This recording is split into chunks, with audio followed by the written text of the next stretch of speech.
there's a lot of disinformation out there, and there are very few definitive sources of data, whether it's pricing, volumes, whatever else, demand, even CPAPs and the rest.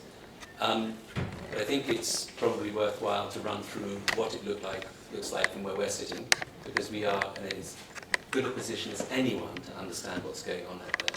So it won't be wrong, but you'll see other things when you look it up on the internet and the like. My credentials are that by background, I'm an accountant by qualification, via forensic audit, but I've been doing operational jobs for forever. So that might be gold mines in the Philippines, it might be spin-outs doing cures for cancer out of Oxford, or it might be insurance in the States.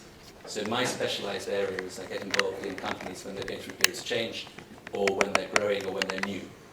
And what's interesting about new sectors, it tends to be dominated by people who think everything is new and everything has to be reinvented from scratch. When in practice you need some management accounts, some variance analysis, make sure you've got the right people there, and spend as much of your time as you possibly can repurposing things that are already 90% of the way there. So this is a massive opportunity, and we are rather more at the forefront of it than we expected. We went to the States about a year ago in order to find out what people were doing there so we could copy them, like all good businesses. And we ended up buying 3 companies, including the founders of those companies coming to work with us, simply because we discovered they weren't as far ahead as we thought. And actually part of the background to this conversation is that Jersey has managed to, thanks to Lyndon and his team, in fact, to gain a very considerable advantage right now, where there is a window of opportunity to really make good on it. And after I've gone through just the environment in general, I've got some suggestions as to where it might be of interest to you guys from the farming community or the finance and the rest of it. This is a very big industry, it's here to stay, and it is going to be ubiquitous. And at the moment, there are none of the incumbents, for various reasons, perfectly straightforward reasons, none of the incumbents, none of the players, none of the brands occupying that space yet, none of the supply chain or anything else. So whoever moves first and moves into that space and does it right has got a very good chance of being there permanently. So this is a short, medium and long-term play with some very specific pieces that need to be done first. The accounting is interesting, well, not as interesting as one might think. It's interesting because it's allowed me to be given jobs where they would otherwise be considered too risky. Because if you've got some billionaire running around and they've got a failing company in sub-Saharan Africa, you hire an accountant, and if it doesn't work out, it doesn't reflect badly on the person who hired me. So what happens in the first case is you have an unfair advantage because you get the chance to do the jobs that otherwise other better qualified people would do, and then having done a few of them, you end up being better qualified too because you've had a chance to do them. So new industries are my space. That's my specialization. And when I say operational, I've never operated in space with clients, but I've been the IT director, I've been the sales guy, I'm the guy who's cleaned out the loos, all those bits and pieces all the way through. So I'm genuinely operational. And my interest to those guys as investors and the people who back the sort of high risk, high return stuff which this represents are looking for somebody who's bilingual between operations with the different specializations and their world, which is very specialized too, even though the language doesn't look as if it is. It's much, much narrower than one might think. So first off, as I say, the Jersey government has done a fantastically good job of taking a sort of 18-month head start on doing this properly, up to including real deliverables like adjusting the Process of Crime Act to allow companies like ours not to be having to rely on disclosures and all the rest of it when it comes to the legals. And as a result, we are shifting our topco and our head office to Jersey, which we're in the process of having the conversations this year. So I have to say that I've done this before multiple times in other jurisdictions. This is as good as I've ever seen. I'm being dragged into Westminster next week because there's an all-party parliamentary group we're involved in, and I'm in Washington with the Republicans, helping them with their piece on their sort of re-election campaign in December, off the back of being allowed to be involved with the work that the guys have done here. So there's everything to play for, and there is a genuine competitive advantage right now. So just to give you an idea of what's going out there at the moment, both top down here and bottom up as well from the experience of the companies we have ourselves. The market is already around $20 billion, and it is tracking the spend that the Diageos and LVMH and Pernod Ricard and Bacardi would expect to see from premium discretionary money. So this is the man in the street or the woman in the street going out and spending money on Casamigos or Grey Goose. They're spending money on CBD-based products. Where it's very unusual for an emerging industry, usually it might be low-level satellites or it might be genetically engineered crops. The innovation typically comes out of the industry and then the consumers have to be educated and everything else. CBD in particular is very unusual in that the consumers are highly sophisticated and communicate very effectively and have a very good idea of what they want. And they are almost entirely decoupled from the suppliers, which is bizarre, but it just is the case. And sometimes things don't work the way you would normally expect. But this will almost certainly track premium spirits, which means that you would expect to see 70 to 75% of the value in this market in the States. You'd expect to see about 15% in sort of Europe and the obvious rest of the world, and then the rest across the rest of the world. So the assumption is that it'll track those markets. And the only reason why the Diageos and Bacardis and LVMHs and Pernod Ricard aren't in the space already is because of the legal environment not having caught up with the practicalities. So this stuff is for sale illegally in London, and Aldi, and Boots, and Holland & Barrett, and Waitrose, and John Lewis. It's everywhere. It's in your golf club here, on the front counter. So the regulatory and legislative environment hasn't caught up yet. Interestingly, nobody's against it. So when you end up talking to the policemen, they just don't want the money in the wrong people's hands. You talk to the supermarkets and they want to refresh their product range. You talk to the politicians and they're very keen on being able to tax it when you can do the racier stuff. So you get a series of people saying yes, but. And actually our biggest issue in practice tends to be the compliance department. When we bought those 3 companies, it took 6 weeks for us to transfer our own money to a business we were buying 100% of. And the only reason we managed to get it done is because we are a big client of theirs. And so we forced it through. So those are the practical difficulties which a proper nation state like Jersey can put us in a position to solve. So we are shifting our head office, because we're purely commercial, to here, so that we can have an international accounting firm, an international lawyers, and the rest. And until they change process of crime here, we couldn't do that. It's very straightforward. So to give you an idea of the value that my world applies to this, these businesses are worth 15 times gross sales, as a rule of thumb, which is straight from the premium spirits playbook. If the racier sort of psychoactive THC end of CBD isn't legal yet, you will get a 300% uplift on being a brand that can be seen as pivoting into that space when it is legalized. That conversation of whether it's happening or not is long gone. And there'll be pockets where it doesn't happen, but even by the time the Republicans are campaigning on it for the next election, it's a done deal in terms of whether it happens or not. It's just a lot of execution to have it happen in practice. So just to give you an idea, that $20 billion there, which is current gross sales, even in a situation where it's not legal yet, that is $400 billion at market cap. You'd expect a market like this is quite conservative, this graph. You'd expect that as a baseline minimum to double every year for the first, say, 5 to 10 years, simply because there's a great deal of demand. But just to give you an idea, this is ubiquitous today, it's already happening today, and the split is important to note. I know it's rather small at the bottom, but the split is interesting. So it's probably more useful to give you our experience, even though that's a data point that's from our companies. But 84% of the Google Analytics queries that come through to our online sales, which basically mirror the our shop sales as well, 84% are solely as a result of searches about people not being able to sleep and anxiety. Of the rest, the majority are for people who have hurt themselves training and things like that. So people who want to sports recovery and the like.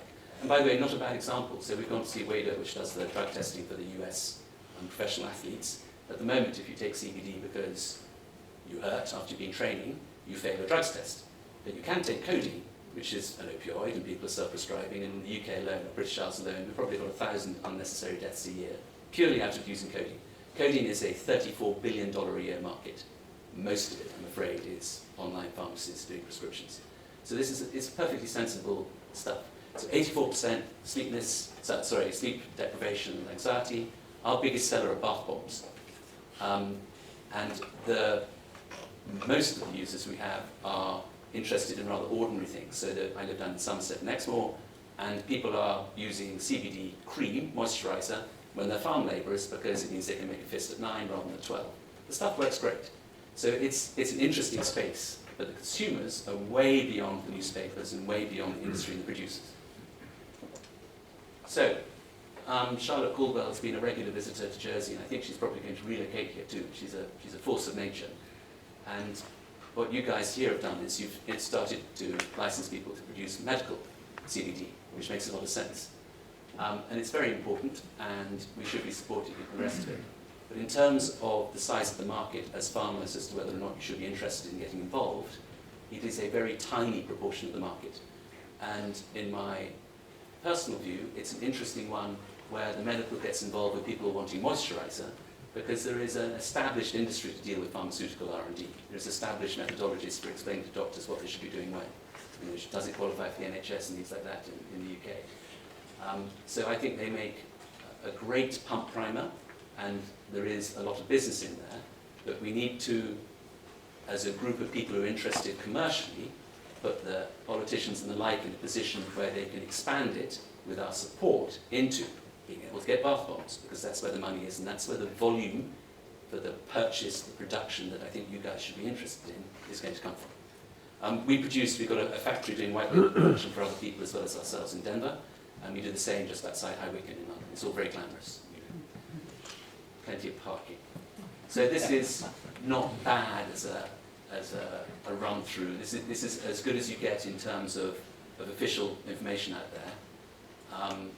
And I think the main point to take away from this, because I think the numbers themselves are pretty dubious, it's the demographic is very much just ordinary people.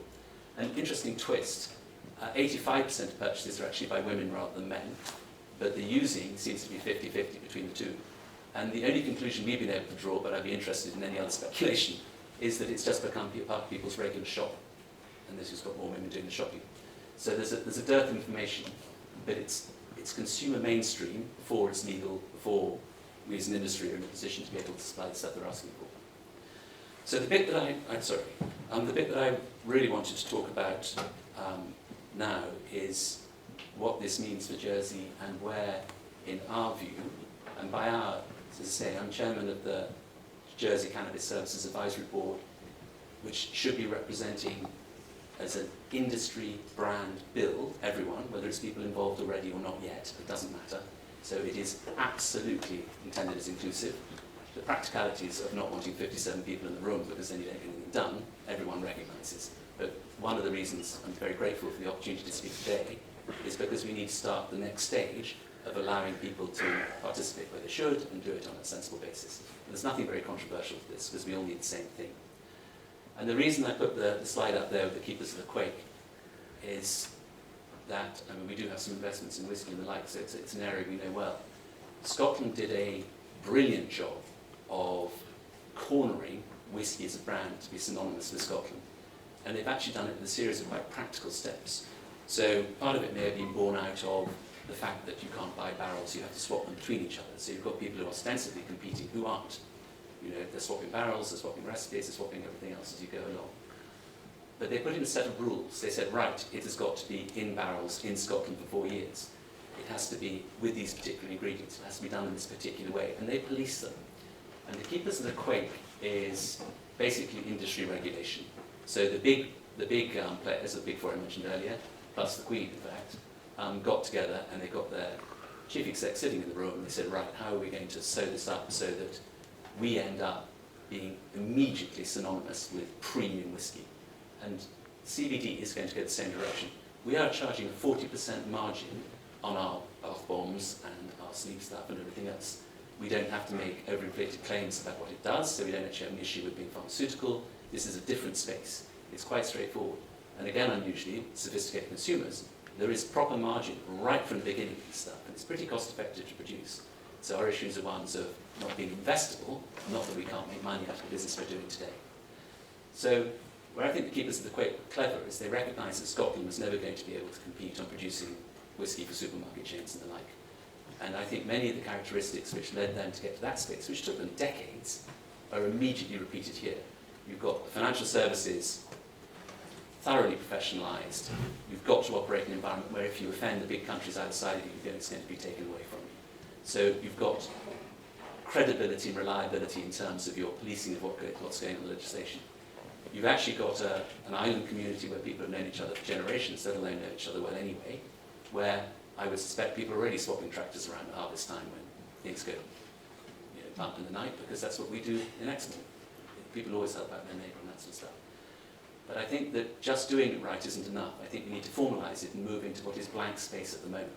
So one of the questions I think earlier was about, what's the point in doing mass market CBD? I don't see any point in Jersey doing mass market CBD. It simply doesn't make sense. You don't have a long-term competitive advantage. But worse than that, it would work for a year or two, just long enough to make you think it's a good idea to spend a bunch of money on CapEx and changing what you're doing. It's absolutely lethal. I think sitting down and between us deciding what is it should look like and what it needs makes much more sense. So my gut feel, and I think many of my colleagues on the advisory board, is this needs to go down the road of being premium from the beginning. We're talking Marks and Spencers, which we mentioned earlier. I think Nick worked with for a long time. Marks and Spencers are not taking ingestibles this year, even though their board has told them they have to start stocking this stuff because everyone's talking about it and the consumers keep asking. That's fine, we'll give them non-ingestible stuff, but Leaf, for instance, are on the accreditation list for Marks and Spencers for their products.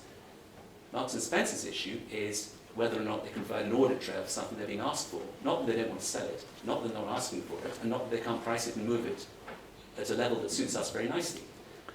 Our customers, being that sort of new wave, even though they're all ages, by the way, so the demographic, 85% women, it's pretty well even between every one of those age groups, which is fascinating. It turns out to be brilliant for teenage acne, which I didn't know about, and all sorts of bits and pieces like that. But what we need to do is provide an audit trail and do that stuff properly as a premium brand. But more than that, we need to use that to allow Jersey to become synonymous with good quality growing. And that means growing to order, which is great because you don't have to speculate on it. It means making damn sure that you insist on having some Jersey kite mark on the side of the box. All those bits and pieces going through. At my end, as a purely commercial animal, I can charge a premium off the back of that provenance. And I know perfectly well that if I turn around to Jersey Hemp and I say, I want this seed, which has been through Scott and it's gone through the process where it's on the government approved list, it then comes back afterwards and the consumer's protected. By the way, 50% of all products out there don't have what it says on the tin. And on the tin, it's not a joke, CBD bonds to metal. So anything in a metal container doesn't have any CBD in it at all. And when less than half, by the way, and this is in the US, a more mature market than here, so less than half having any CBD in it at all in many cases, it's worse than that. The suppliers aren't even profiting from it. There's no dishonesty going on. It's because of the various other issues, meaning you just don't have the professionalism in there. And you guys have been growing stuff for a long time. The other reason I like it, and the keepers of the quake model, is any distillery worth its salt is making up to £1 million a year net out of their visitor centre. You've got exactly the same situation here. It's very important that things look smart. It's very important it presents right. It's very important the gardens look right. It's nice that we're set in a winery here. It's a good example of how it should be done. So I think we need to be rigorous and self-policing it. But the only way we can do that with people on side and engaged is by agreeing those rules with the people who are involved in the first place. So I suppose I'm running out of time now. I suppose my point is that there's an opportunity I'd like to carry on the conversation about. But it's huge, and it's going to happen anyway. Timetable. Now, what's happened at the moment is every government is looking for a government to move first. And it turns out Jersey is the only government that's actually moved. It's not perfect, it's not there yet, and there's more work to be done. But it's the only government that's actually made the first move. The reason we got the invitations in Westminster, the reason which these guys are going to have to help with, and the reason we got the invitations in Washington, are because somebody's looking for a government to have done it. So we're great, we're in a really strong position. We've got to finish some stuff off, but we're in a really strong position. The clock is, however, ticking on that advantage, even though it's taken years to get to. So New York has lost just under 800,000 higher rate taxpayers from Manhattan during COVID. And it's been a long time in coming, but traditionally New York has simply divided up the budget between the number of higher rate taxpayers in New York, and that's been the tax bill. It's been creeping up for a while. But those people and their businesses, and these are people taking 10-year licenses, 10-year leases down in Miami, and places have shifted to Miami, Austin, and various other places around the country. We closed down our office in New York a year ago, and we have opened up in Miami, because that's the way the world has gone. So New York, which is not to be underestimated in the space, they're very good at getting off their arse and doing stuff. They're nicely connected from Washington and everything else. They have moved from being an outlier 12 months ago to being the hottest of the competition out there. And interestingly, I get access to their draft materials. It's stuff that we were talking about here 9 months ago. It's the same stuff coming up in the same order for the same reasons, no surprise. When they publish how they are going to be doing it, which I would expect to happen in May, at the very latest, they are, unlike Jersey, a heavyweight enough animal to mean that other people can use that as their template, and so your Maltas, your Gibraltars, your Kenyas, your Brazils, whatever else, doesn't matter, all those places will be able to lift that and justify that that's going to be the basis of how they're going to put their legislation together. So Jersey has a competitive, very, very serious competitive advantage right now, up until New York publishes how it's going to do it, because then everyone else can just join. If we make substantive steps in order to own this space before May, which actually means legislation, and it means regulation, and ultimately means taxation too. Start off with the first three. By the way, looking at those numbers, you would expect, so you've got an industry that's going to require billions of input, and you've got guys here who can explain. Roughly speaking, 6% of the money's raised as you go along ends up sticking with whether it's the farmers or the people who started businesses up already, or the accountants or the brokers, whatever else. If you have a critical mass as a centre of excellence here, you'd expect to see around a quarter of that going backwards and forwards. You've already got a good working relationship with London and the rest. It makes sense to be doing it here.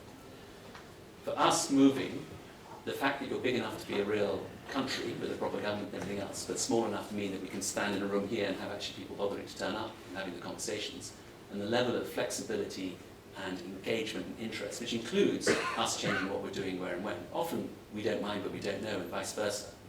It makes it an unusually attractive place to be doing this. So I'm going to stop talking now, but I think my point here is just to give you a glance at what's going on at there, which will happen with or without Chile. A suggestion as to where it is that Jersey, because it's taken the time and trouble to engineer a window of opportunity, however, having taken advantage of it, Malta and Gibraltar and the rest can't shift because we choose where to take our company. Once we're here, and we will be buying our product from here in order to put it through our product, our products. We need the raw materials, and we'll do it with people we know. We do it with people we see every day. So anyway, I'd just like to thank you very much for listening, and I would very much like to carry on the conversation with any or all anyone who's interested at all. And as I say, I'm here on a purely commercial basis, but I can't see anywhere else that makes more sense than here and now. And the actual practical steps required are ones that are non-trivial, but I don't have any doubt whatsoever that if we decide that we do want to do it, that it can get done in plenty of time.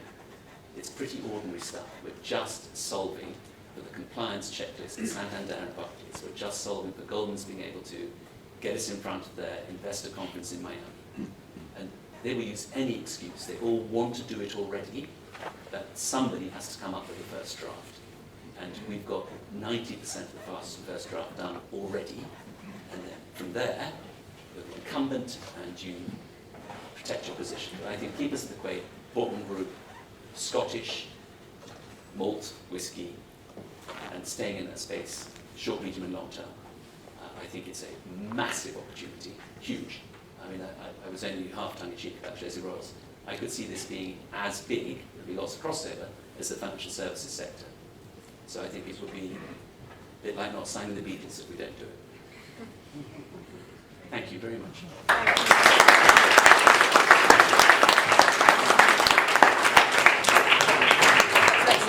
you. We would like to carry on the conversation a little longer. Is that on now? Now? You got me? Hello. Right, let's carry on the conversation a little longer before lunch. We've got about 10 minutes. The popular questions here, just picking up on what you said about New York really and the next steps. You touched on what we need to do next, but people are asking, how does Jersey stay ahead? Practically, what can we do? We could miss out, like you said, so there's an urgency. Anything more specific that we can do? Yes. So you have a mature, fit-for-purpose, well-understood structure around your financial services control, with the various boards, the government bodies, and everything else. I think it works very well, and I think that you couldn't do much better. You could spend months working on it, and I think you just simply lift that and repeat it. So whatever entities you have, managing and communicating the management, which is the crucial thing of your financial services, which is already fit for purpose, we should be doing exactly the same thing. Now, you might have a department in there with 20 people in it because there's more financial services today, and you might have a department with 2 people in it because this is a new industry and it doesn't need it yet. But I think from the outside point of view, on the website, which it needs, there should be an announcement, here's the structure, here's how it's mirroring, we're going to review it in a year. So number 1. Number 2, the reason why proceeds of crime, which is international legislation named Escobar years ago, hundreds of millions moving at a time, is so complicated is because it was deliberately written to allow state capture, to not allow big criminals to move money around. So because it tracks the amount of, whenever a transaction is made, you're in a situation where if Tesco's has CBD on the shelves, which they do, which is plant-based, which they do, they are in theory exposed to penalties which are multiples of their group turnover. So that's why their compliance department do it. Now, everyone knows that's not going to happen because you've got 400 million people buying face cream already. It's not going to happen. The consumers have moved on. There's no appetite for it. There's no interest in doing it. But people haven't got round to finishing off dotting the I's and crossing the T's on the legislation. The way the law works is that you don't have a defined amount of THC that's legal, which Jersey is about the only place around which does, which is to their credit, but we need to publicise it properly. It's then legal. So caffeine would get caught by it, alcohol would get caught by it, except that you're already pre-existed. CBD shouldn't be in there, and it just needs a number. And what's interesting as Charlotte Caldwell there, is that the benefits people are looking for don't require it to be right on the edge of being psychoactive. You've got 140 different ingredients in there, and what appears to work, and he's testing everything else, is just a set of different ingredients. So there's no consumer push for having the stuff that's racy.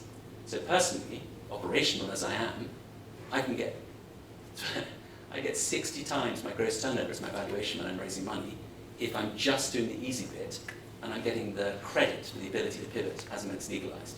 When it's legalized, I'm going to have to do all of it, and I'll get 15 times, which is much, much harder work. If you're a banker or the rest of it, you don't really notice the difference. In terms of who you're hiring, where you're doing it, what you're doing, this is nirvana in between.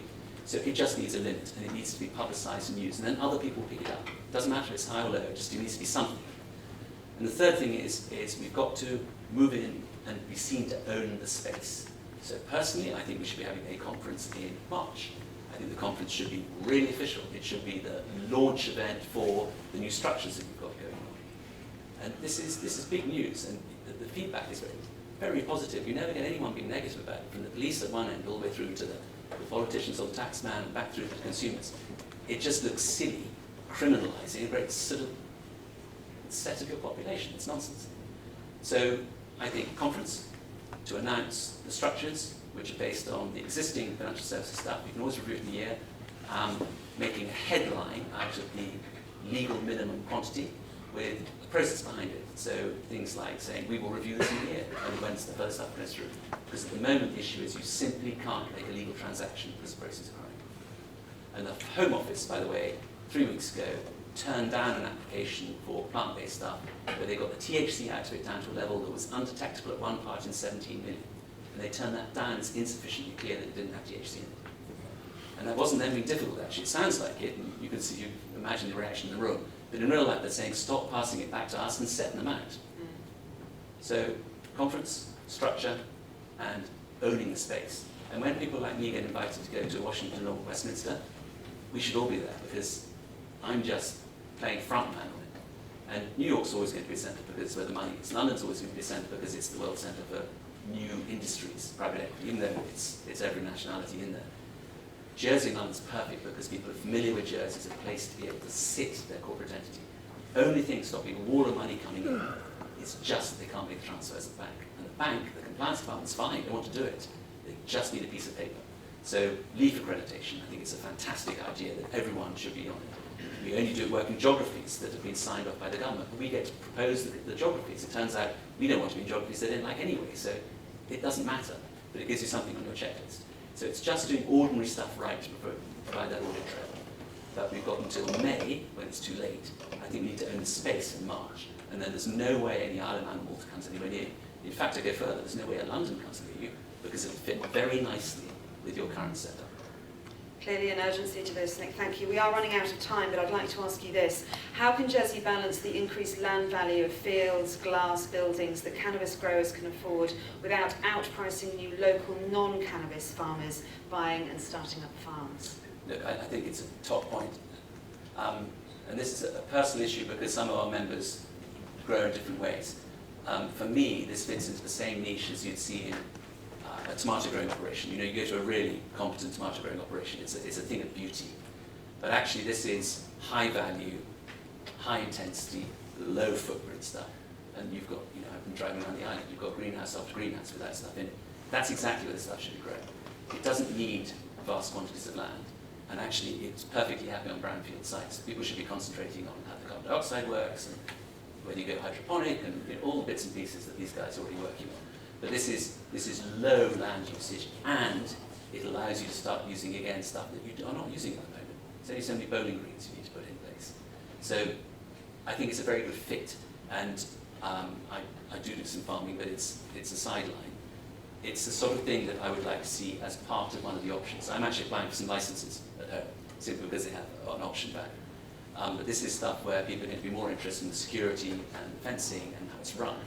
But I go further. I think that we should have 20 of us going up to Perth and looking around some of those distilleries with this in mind. You know, they work beautifully, and actually their footprint's quite small. And you know, this needs business sense. This needs to be part of what's done here. It shouldn't be apologetic. It's not for supermarkets. This is expensive, premium, long-term. The capex required is not that high. The expertise required is much higher than people appreciate. And there is a wall of money interested in getting into this space. So funding is simply not an issue.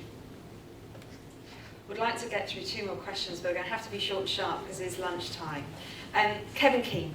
Being of a certain age, I've been taught that recreational drugs is bad or are bad. So whilst I support medicinal use of cannabis, I'm uncomfortable about other uses, even though there will be a lot of money to be made. Change my mind. I'm not sure I want to. There we go. So most of the market is in cream and stuff like that. I think there is a very significant number of people who disagree with me, and I'm operationally biased. And I think this should be treated like alcohol. You know, I don't like gummies, for instance. I got a 10-year-old and a 12-year-old, they'd eat an entire pot if I wasn't cooking. But they know not to drink a bottle of whiskey. It tastes nasty. The gummies taste nice. And so I think we need to self-police. I don't think we should be doing gummies. I think we should be growing under glass. These are personal points of view. I think we should be growing under glass. I think it's something where the societal etiquette needs to grow up around it. So when you go to the States, a lot of people will, on the recreational side, in Colorado and places where it's perfectly legal, they'll use it instead of a drink at the end of the day. And so what you're not seeing is a bunch of people sitting around getting stoned. What you are seeing people is instead of having a gin and tonic, they do this instead. So I think it's something where the etiquette has to catch up. But most of the market, most of the opportunity doesn't lie there, because that will happen when it happens. And I think where Lyndon and the guys here did a brilliant job is they decoupled the question about the consumer and what should be allowed from whether or not you want people doing business here and buying the products. And I think that those 2 pieces need to move at their own speed. As it happens, the advantage and the opportunity is perfectly well served by Buff Box. Finally, is this a short-term bubble? No. There's 400 and something million customers out there now. And every time I walk into a meeting, somebody says, oh, I use it already, or my aunt uses it, or I haven't been able to move since I haven't been able to get the good stuff. But the sadness in there is for every 4 things at extreme expense. These are 80 quid a go, these bottles. 2 out of the 4 don't work at all because they've been stored when it's gone under 8 degrees and it's denatured. And it's not even making extra money for the guy selling it. They didn't know. Do you know what I mean? So the consumer is not well served, but the consumers, this is going to be ubiquitous. We've just bought a canning line because we're going to put it into premium mixers. We've already got people wanting it. And you've got big supermarkets or the Bacardis as well, they need to constantly refresh their product range for that same £20 in your pocket. And they've all decided they want to do it and sticking around forever. So, no, I didn't expel them for a second. Well, Nick, thank you so much. Again, so many questions. We can carry on the conversation hopefully over lunch, but thank you very much indeed. That's terrific. Thank you.